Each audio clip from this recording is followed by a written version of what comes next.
ሰላም እንዴት ናችሁ? ውድና የተከበራችሁ ቤተሰቦቼ በዚህ አጭር ዝግጅት 5 ዋና ዋና የዊንዶውስ ሾርትከት አማራጮችን ይዤ መጥቻለሁ። እነዚህ ሾርትከቶች ስራችንን በጣም የሚያቀሉ ፍጥነታችንን የሚያሳድጉና ብዙም የማናውቃቸው ሾርትከቶች ናቸው ማለት ነው።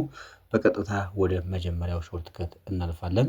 የመጀመሪያው ሾርትከት ኪቦርዳችን ላይ ሄደን የዊንዶውስ አይከንን ተጭነን የፔሪድ ምልክቷን ወይም ደግሞ የፉል ስቶፕ ምልክቷን ስንጫን ምን እንደሚፈጠር እንመልከት። እንደምትመለከቱት ዊንዶውስ ፕላስ ፔሪድን ስንጫን ኪቦርዳችን ላይ ያሉ የኢሞጂስ ኪቦርዶችን ይከፍትልናል ማለት ነው። እነዚህን ኢሞጂዎች መጠቀም ስንፈልግ በዚህ አግባብ ኪቦርዳችን ላይ ይህንን መክፈት እንችላለን ማለት ነው። ሁለተኛው ዊንዶውስ ፕላስ ኢ ነው። ዊንዶውስ ፕላስ ኢ ምን እንደሚያደርግ እንመልከት። አሁንም የዊንዶው ምልክቱን ተጭነን ኪቦርዳችን ላይ ኢን እንደግማለን ማለት ነው። ዋው እንደምትመለከቱት ዊንዶውስ ፕላስ ኢ ፋይል ኤክስፕሎረርን ይከፍትልናል ማለት ነው። ፋይል ኤክስፕሎረርን ከፍቶልናል እንደምትመለከቱት እዚህ ላይ። ሶስተኛው ዊንዶውስ ፕላስ ዲ።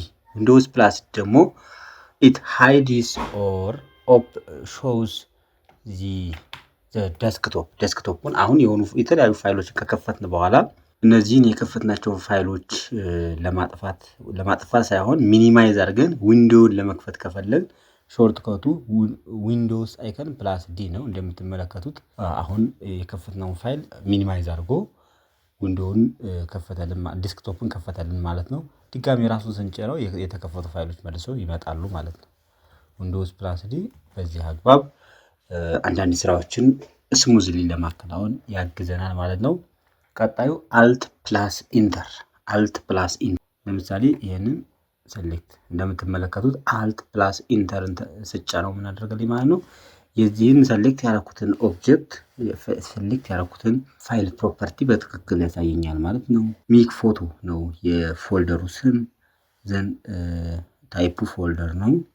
ሎኬሽኑ አለ፣ ሳይዙ አለ፣ የዲስክ ሳይዙ አለ እና 5 ፋይሎችን እና 0 ፎልደር ይዟል ማለት ነው። በውስጡ ያሉት 5 ፋይሎች ብቻ ናቸው፣ ፎልደር የለም ማለት ነው። እንግዲህ የመረጥነውን ፋይል ወይም ፎልደር ፕሮፐርቲ ለማወቅ ከፈለግ ይሄንን እንጠቀማለን።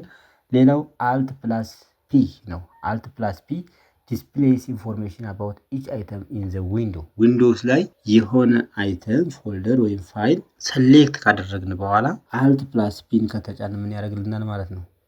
ኦኬ አልት ፕላስ ፒን ስንጫን የሆነ ፎልደር ወይም ፋይል ክሊክ ካደረግን በኋላ አልት ፕላስ ፒን ከተጫን ምን ያደርግልናል? ስለ ፋይሉ ያለን ኢንፎርሜሽን በዚህ ዊንዶውስ ላይ በጎን ፕሪቪው ያደርግልናል። አልት ፕላስ ፒን ራሱ መልሰን ስንጫነው ድጋሚ ያን ፕሪቪው ያደረግነውን ያጠፋዋል ማለት ነው። ለምሳሌ ይሁት እንደምትመለከቱት ይሄን ይመስላል ማለት ነው። አልት ፕላስ ፒ ስጫነው እንደዚህ በጎን በኩል ዲስፕሌይ ያደርግልኛል።